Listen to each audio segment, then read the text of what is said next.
Maqabbaa kan ilmaa kan hafuura qulqulluu waaqa tokko ameen.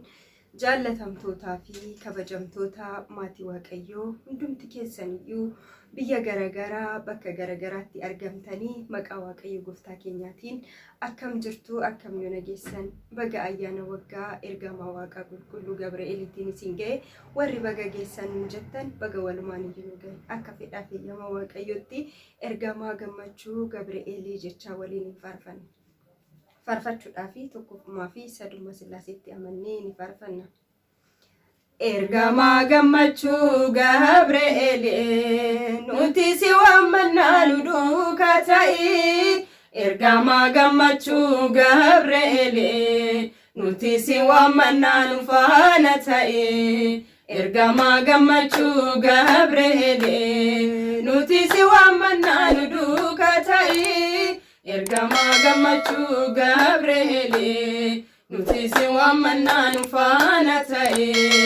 Abiddicha keessa kan galanii ijoollonni sadan waaqatti amananii ariifannaa samiirraa barrisee abiddicha fannoo qabbaneessisee yeroo qorumsaa nu duukaa ta'a. Ergamaan Gabri'eel nu faana ta'a. Daandiirra taa'ee diina kan hunbunne Gabri'eel nu eegi abdii si godhanne. Ergamaa gammachuu Gabri'eel nuti si waammannaa nu duukaa ta'i. Ergamaa gammachuu Gabri'eel nuti si waammannaa nu faana ta'i. Gammachuu samiirraa kan nama fiddu aangoon kee guddaadha si qabaddeen gaddu.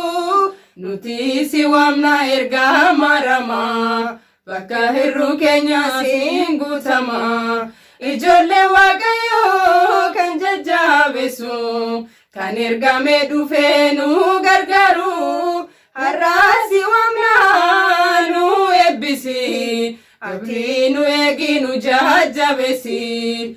Ergamaa gammachuu Gabri'eel nuti si waammannaa nu duukaa ta'i.